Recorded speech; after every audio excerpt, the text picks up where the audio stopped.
Cricket ലോകത്ത് ഇപ്പോൾ സജീവമായി ചർച്ച ചെയ്യപ്പെടുന്ന ഒരു വിഷയമാണ് ഇന്ത്യൻ ക്യാപ്റ്റൻ ശുഭ്മാൻ ഗില്ലിന്റെ പരിക്ക്. ഗില്ലിന് പരിക്കേറ്റതോടെ സഞ്ജു സാംസൺ ഇന്ത്യയുടെ T20 ടീമിൽ ഓപ്പണിംഗ് സ്ഥാനത്തേക്ക് തിരിച്ചെത്തുമോ എന്ന ചോദ്യമാണ് ആരാധകരുടെ മനസ്സിലുള്ളത്.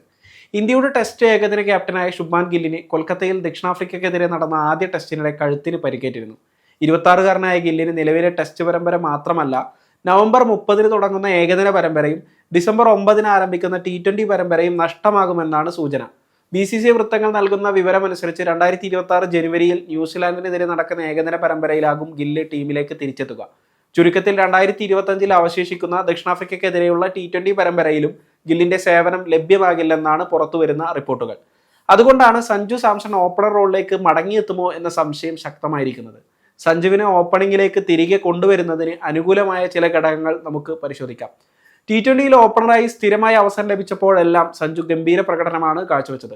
2024-ലെ T20 ലോകകപ്പ് വിജയത്തിന് ശേഷം ഇന്ത്യ കണ്ട ഏറ്റവും സ്ഫോടനാത്മകമായ ഓപ്പണർമാരിൽ ഒരാളായി സഞ്ജു മാറി. വെറും 13 ഇന്നിംഗ്സുകളിൽ നിന്ന് 3 സെഞ്ചുറികൾ അദ്ദേഹം നേടി.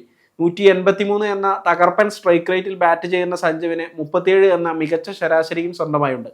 കണക്കുകൾ നോക്കിയാൽ T20യിൽ ഓപ്പണറായ 17 ഇന്നിംഗ്സുകളിൽ നിന്ന് 522 റൺസ് സഞ്ജു നേടിയിട്ടുണ്ട്. ഇതിൽ 3 സെഞ്ചുറികളും ഉൾപ്പെടുന്നു.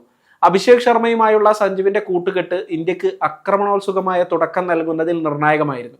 ഏകദിനത്തിലും സഞ്ജുവിന്റെ റെക്കോർഡ് മികച്ചതാണെങ്കിലും ദക്ഷിണാഫ്രിക്കയ്ക്കെതിരായ ഏകദിന പരമ്പരക്കുള്ള ടീമിൽ ഇന്ത്യ താരത്തെ പരിഗണിച്ചില്ല. 14 ഏകദിന ഇന്നിംഗ്സുകളിൽ 56.66 എന്ന മികച്ച ശരാശരിയും 100-നടുത്ത് സ്ട്രൈക്ക് റേറ്റും സഞ്ജുവിനുണ്ട്. 2023 ഡിസംബറിൽ ദക്ഷിണാഫ്രിക്കയ്ക്കെതിരെ നേടിയ കന്നി ഏകദിന സെഞ്ചുറി പരമ്പര വിജയിപ്പിക്കുന്നതിൽ നിർണായകമായിരുന്നു. മികച്ച തുടക്കങ്ങളെ വലിയ സ്കോറുകളാക്കി മാറ്റാനുള്ള അദ്ദേഹത്തിന്റെ കഴിവ് ഏകദിനത്തിൽ തെളിയിക്കപ്പെട്ടതാണ്. 2024 നവംബറിൽ ദക്ഷിണാഫ്രിക്കയ്ക്കെതിരായ T20 പരമ്പരയിൽ 2 സെഞ്ചുറികൾ നേടി സഞ്ജു തന്റെ ക്ലാസ് തെളിയിച്ചിരുന്നു. നിരവധി റെക്കോർഡുകളും സഞ്ജു തകർത്തു. പവർ പ്ലേയിൽ ബോളർമാരെ സമ്മർദ്ദത്തിലാക്കി സ്വതന്ത്രമായി ബാറ്റ് ചെയ്യുമ്പോഴാണ് സഞ്ജു കൂടുതൽ അപകടകാരിയാകുന്നത്. കൂടാതെ വിക്കറ്റ് കീപ്പർ എന്ന നിലയിലുള്ള സഞ്ജുവിന്റെ പ്രകടനവും മികവുറ്റതാണ്. എന്നാൽ ഓപ്പണിംഗ് സ്ഥാനത്തേക്ക് തിരിച്ചെത്തുക എന്നത് സഞ്ജുവിന് അത്ര എളുപ്പമാകില്ല. ചില വെല്ലുവിളികൾ സഞ്ജുവിന് മുന്നിലുണ്ട്. ഏറ്റവും വലിയ തടസ്സം നിലവിൽ ഇന്ത്യൻ ടീമിലുള്ള ഓപ്പണർമാരുടെ സാന്നിധ്യമാണ്. T20യിൽ ഗില്ലിനെയും അഭിഷേക് ശർമ്മയെയുമാണ് മാനേജ്മെന്റ് ഭാവി ഓപ്പണർമാരായി കാണുന്നത്. 2026 ലോകകപ്പ് മുന്നിൽ കണ്ട് ഗില്ലിനെ വൈസ് ക്യാപ്റ്റനായി തിരികെ കൊണ്ടുവന്നതും ഈ കാരണം കൊണ്ടാണ്. ഗില്ലിന്റെ പരിക്ക് ദീർഘകാലത്തേക്കല്ലാത്തത് കൊണ്ട് ടീമിൽ വലിയ മാറ്റങ്ങൾ വരുത്താൻ സെലക്ടർമാർ തയ്യാറായേക്കില്ല. അഭിഷേക് ശർമ്മക്കൊപ്പം ജയ്സ്വാളിനെ പരീക്ഷിക്കാൻ ടീം മാനേജ്മെന്റ് തയ്യാറാകാനുള്ള സാധ്യതയുണ്ട്. ഇടംകയ്യൻ വലങ്കയ്യൻ കോംബോ പരീക്ഷിക്കണമെങ്കിൽ ഋതുരാജ് ഗെയ്ക്വാദിനെയും പരിഗണിക്കാം. മാത്രമല്ല, സഞ്ജുവിനെ ഓപ്പണിംഗ് സ്ഥാനത്ത് നിന്ന് മാറ്റിയതിനെതിരെ വലിയ വിമർശനങ്ങൾ ഉയർന്നു വന്നിരുന്നു. ഗില്ലിന് ഓപ്പണിംഗ് സ്ഥാനത്ത് വലിയ ഇമ്പാക്ട് സൃഷ്ടിക്കാൻ ഇതുവരെ കഴിഞ്ഞിട്ടില്ല. ഈ സാഹചര്യത്തിൽ സഞ്ജു ഓപ്പണിംഗിൽ വന്ന് തിളങ്ങിയാൽ മാനേജ്മെന്റിന് അത് സമ്മർദ്ദമായി മാറും. അതുകൊണ്ട് തന്നെ സഞ്ജുവിനെ മധ്യനിരയിൽ തന്നെ നിലനിർത്താൻ ടീം തയ്യാറാകാനുള്ള സാധ്യത തള്ളിക്കളയാനാകില്ല.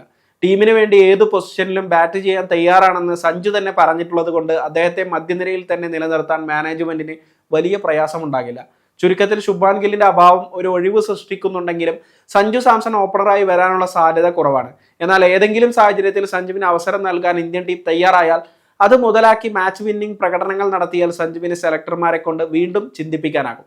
ഓപ്പണിംഗിൽ അവസരം ലഭിച്ചാൽ സ്ഫോടനാത്മകമായ ബാറ്റിംഗും പവർ പ്ലേയിലെ മികവും തെളിയിക്കാനുള്ള മികച്ച ഒരു അവസരമായി ഈ സാഹചര്യത്തെ മാറ്റിയെടുക്കാൻ സഞ്ജുവിന് സാധിക്കും.